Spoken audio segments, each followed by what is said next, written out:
आप देख रहे हैं नया त्रिकांड और अरविंद कांत का अभिवादन स्वीकार करें। दोस्तों, आज चर्चा इस पंक्ति से शुरू करना चाहते हैं, यत्र नार्यस्तु पूजन्ते रमन्ते तत्र देवता। अपने को सुसभ्य, सुसंस्कृत और सुशिक्षित होने का दावा करने वाले लोगों द्वारा इन लाइनों को आपने हजारों बार सुना होगा, लेकिन इसका व्यवहारिक सत्य क्या है, धरातली सत्य क्या है, यथार्थ क्या है, इसके भी अनेक उदाहरण आप लोगों के सामने हैं। दोस्तों, इतिहास गवाह है, आप भी जानते हैं कि इतिहास गवाह है, जब जब नारी शक्ति का, नारी चेतना का अपमान हुआ है, तब तब धरातल पर विनाश पसरा है। महाभारत का महाविनाश सभी को याद है कि महाभारत का महाविनाश किसी जमीन जायदाद या संपत्ति के लिए नहीं, संपत्ति का परिणाम नहीं, बल्कि नारी चेतना को रौंदने का परिणाम था। और इसी तरह लंकेश रावण, जो अपनी गर्जना से तीनों त्रिलोक को कपा देता था, उसका भी विनाश, उसका भी पतन नारी स्वाभिमान के हारण के कारण हुआ। कहने का मतलब ये है कि नारी स्वाभिमान को कुचलने वाले पतन की गर्त में जाते ही जाते हैं। हमें देखने में लगता है कि नारी स्वाभिमान को रौंदने वाले लोग ऐश्वर्य की जिंदगी जी रहे हैं। कहा जाता है कि वो धनबली हैं, उनके पास पद, पैसा और पहुंच है। तो याद रखिए कि हमारी अदालतों से ऊपर एक ब्रह्मांड की अदालत है। उसका जब डंडा चलता है तो धनबली हो, जनबली हो, सुरबली हो, चंद्रबली हो, बाहुबली हो, कोई बली हो, इन्हें मौत से भी भयानक जिंदगी इनके हिस्से आती है। खानदान तबाह हो जाता है। ये सारे उदाहरण आप लोगों के सामने हैं। इन बातों को यहीं छोड़ करके हम चलते हैं 13 मई के दिन। 13 मई को एक घटना घटित हुई जो पूरे भारत की सुर्खियों में रहा और आज भी है, कि आम आदमी पार्टी की राज्यसभा सदस्य स्वाति मालीवाल वह थाने में जाती हैं और अरविंद केजरीवाल के पीएस पर आरोप लगाती हैं कि विभव कुमार, वो जिसका नाम था विभव कुमार, ने स्वाति मालीवाल के साथ मारपीट की है। बड़ी ही बर्बरता से उन्हें मारा पीटा गया है और उनके अनेक अंगों को घायल किया गया है। इस खबर को सुनते ही आम आदमी पार्टी में हलचल मचना स्वाभाविक था। तो आम आदमी पार्टी की ओर से संजय सिंह स्वाति मालीवाल से संपर्क करके उनके मान मनोबल में लग जाते हैं। कहा जाता है कि दोनों के बीच में, स्वाति मालीवाल और संजय सिंह के बीच में एक सहमति बनती है। उस सहमति के अनुसार विभव कुमार को, जो मुख्यमंत्री अरविंद केजरीवाल के पीएस हैं, उनको निकाला जाएगा, बाहर किया जाएगा। और इसी सब बातों का ऐलान करने के लिए अगले दिन 14 मई को संजय सिंह टीवी पर्दों पे आते हैं। वो पूरे देश के सामने कहते हैं उन्हीं के शब्दों में कि स्वाति मालीवाल के साथ बहुत बदतमीजी हुई है, अभद्रता हुई है। ये संजय सिंह के शब्द हैं। और आगे वो कहते हैं कि इस घटना की जितनी भी निंदा की जाए वो कम है। वही बताते हैं कि इस घटना का मुख्यमंत्री अरविंद केजरीवाल ने संज्ञान लिया है और उन्होंने कठोर कार्रवाई करने का आदेश दिया है। ये बात हो गई 14 तारीख की। स्वाति मालीवाल चुप रहती हैं क्योंकि उनके और संजय सिंह के बीच में, जैसा कि बताया जा रहा है कि जो सहमति बनी थी, उसी सहमति के आधार पर ये आकर के टीवी पर्दे पे ये सारा ऐलान करते हैं। लेकिन स्वाति मालीवाल देखती हैं, पूरा देश देखता है कि 16 तारीख को मुख्यमंत्री अरविंद केजरीवाल के साथ वो आरोपी विभव कुमार और संजय सिंह लखनऊ में आकर के एक प्रेस वार्ता में शामिल होते हैं। इस दृश्य को देख करके स्वाति मालीवाल का नाराज होना स्वाभाविक था, क्रोधित होना स्वाभाविक था। वो 17 तारीख को संबंधित थाने में जाती हैं, लिखित शिकायत यानी FIR दर्ज कराती हैं। संगीन मामलों में, धाराओं में विभव कुमार के खिलाफ केस दर्ज होता है। स्वाति मालीवाल का मेडिकल हो चुका है।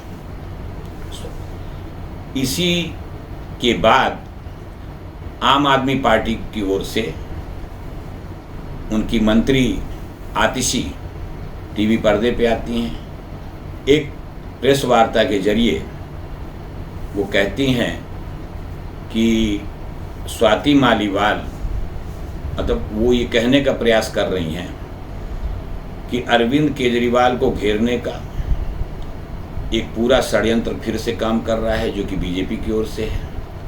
तो वो प्रेस वार्ता में कहती हैं कि स्वाति मालीवाल बीजेपी का मुखौटा है, मोहरा है। उनका मुख्यमंत्री से मिलने का कोई अपॉइंटमेंट नहीं था। इसके बाद भी वह मुख्यमंत्री आवास में लगे सुरक्षा कर्मियों को धक्का मुक्की करके उनके साथ वह भीतर ड्राइंग रूम तक जाती हैं। वहाँ सुरक्षा कर्मियों को मना करने के बाद वो जहाँ मुख्यमंत्री रहते हैं उस आवास की तरफ जाने का प्रयास करती हैं। तो उन्हें विभव कुमार रोकते हैं, सुरक्षा कर्मी रोकते हैं और वो ड्राइंग रूम में बैठ करके सुरक्षा कर्मियों को ऊंची ऊंची आवाज़ में डांटती हैं, अपशब्द कहती हैं। ये सारे आरोप आतिशी स्वाति मालीवाल पे लगाती हैं और इसकी पुष्टि के लिए, इन अपनी बातों पर मोहर लगाने के लिए आम आदमी पार्टी की ओर से एक वीडियो भी जारी कर दिया जाता है स्वाति का सच नाम से। वो 52 सेकंड के वीडियो में ये सारी चीज़ें दिखाई भी दे रही हैं कि स्वाति मालीवाल एक सोफे पे बैठी हैं और उनके साथ वहाँ के सुरक्षाकर्मी कह रहे हैं कि आप बाहर जाइए। सारी बातें हो रही हैं, कुछ हार्ड टॉक भी होती है। इस 52 सेकंड का वीडियो वो जारी करने, वो यानी अपने पक्ष में दिखाती हैं। उसके बाद प्रेस वार्ता में जो सबसे मेन बात थी, प्रेस वार्ता में पत्रकार लोग पूछते हैं कि आप एक तरफ स्वाति मालीवाल पे आरोप लगा रही हैं और दूसरी तरफ संजय सिंह आपके सांसद 1 दिन पहले 2 दिन पहले टीवी पर्दे पे आकर के पूरे देश के सामने कह चुके हैं कि विभव कुमार ने स्वाति मालीवाल के साथ दुर्व्यवहार किया था और उन्हें कठोर सजा देने के लिए अरविंद केजरीवाल ने कहा है। तो ये इस पे आपका मंतव्य क्या है? तो आतिशी ने एक ऐसा बचकाना तर्क दिया। उन्होंने कहा कि सांसद संजय सिंह को जब उन्होंने बयान दिया तो स्वाति मालीवाल का ही पक्ष पता था, दूसरा पक्ष उन्हें नहीं पता था, लिहाजा उन्होंने ये बात आकर के वक्तव्य दे दिया। अब स्वाति ये आतिशी पूरे देश को इतना बुद्धिहीन समझ रही हैं। एक सांसद संजय सिंह, एक सांसद एक पक्ष की बात सुन करके और इतना बड़ा बयान आकर के टीवी पे दे देगा। वो भांग खाया हुआ था। बोलने से पहले कुछ तो समझ लेना चाहिए कि आपकी बात को पूरा देश सुन रहा है। लेकिन उन्होंने ऐसा कहा। फिर दोबारा पूछा गया तो छोड़ छाड़ करके प्रेस कॉन्फ्रेंस को चल दी। अब ये कहा जा सकता है कि जैसे बहुत सारे लोग, अन्ना आंदोलन से निकली ये पार्टी है और पार्टी की शुरुआत में जो संस्थापक लोग थे, बहुत सारे लोगों ने, दर्जनों लोगों ने पार्टियां छोड़ दी। उन पे आरोप भी लगाया गया कि पार्टी विरोधी गतिविधि और फलाना ढिमकाना ऐसे ऐसे। तो हो सकता है कि कुछ अंदरूनी मसला हो और स्वाति मालीवाल को भी वो किनारे करने की साजिश हो। लेकिन ये मसला जो नारी स्वाभिमान से जुड़ा है, नारी चेतना से जुड़ा है, वो मसला राजनीतिक कानूनी तौर पे चाहे जो हो, वो एक आम आदमी की तरह हम भी नहीं जानते हैं कि आगे क्या होने वाला है। लेकिन राजनीतिक स्तर पर अरविंद केजरीवाल को गहरी चोट जरूर दे सकता है। और जैसा कि हमने कहा कि सुरबली हो या बाहुबली हो, नारी स्वाभिमान के साथ जिसने भी खिलवाड़ किया। हाँ, एक बात और, कुछ अरविंद केजरीवाल की ओर से संजय सिंह जब कश्मीर से कन्याकुमारी तक और द्वारिका से लेकर के अरुणाचल तक कहीं पर भी नारी अपमान होता है, नारी शक्ति का अपमान होता है, नारी के साथ दुर्व्यवहार होता है, तो प्रधानमंत्री नरेंद्र मोदी से जवाब मांगा जाता है, मांगा जाना चाहिए, वो देश के मुखिया हैं। लेकिन जब दिल्ली में कुछ हो रहा है, और दिल्ली में नहीं, मुख्यमंत्री आवास में कुछ हो रहा है, तो उसकी जवाबदेही भी वो किसकी बनती है? ये बात तो संजय सिंह को बताना चाहिए। बहरहाल सब मिलाकर के अभी तक अरविंद केजरीवाल मौन है। वो सामने आएंगे और अपनी कट्टर ईमानदार छवि के अनुसार क्या क्या बोलेंगे, ये सब देश के सामने होगा। लेकिन उन्हें पतली गली पकड़ करके जाने का समय नहीं मिलेगा, क्योंकि वो जब राजनीति में आए तो अपने लिए पतली गली का रास्ता वो बंद कर चुके हैं। जैसा कि हजारों बार आपने सुना होगा कि बेटों की सौगंध, मैं कभी कांग्रेस से समर्थन नहीं लूंगा, और पूरी भारत की राजनीति भ्रष्ट है, इसे सिरे से साफ करके वो यहाँ पे राजनीति एक यानी आश्रम व्यवस्था की राजनीति लाएंगे, ये सब कहते हुए वो राजनीति में आए थे। तो इसलिए, और उस समय जबकि वो राजनीति में आए थे तो आप लोगों को याद होगा कि देश निर्भया के साथ हुए दुर्व्यवहार, निर्भया कांड, वो क्रूरतम कांड से आंदोलित था। वो भी नारी के साथ किया गया एक जघन्य अपराध था।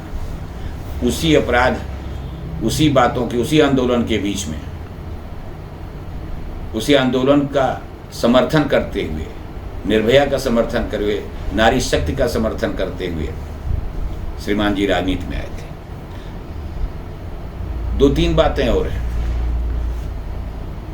कि अरविंद केजरीवाल कोई साधारण आदमी नहीं है। हमें लगता है कि ये राजनीति में कीर्तिमान स्थापित करने वाले मुख्यमंत्री के तौर पर भी जाने जाएंगे।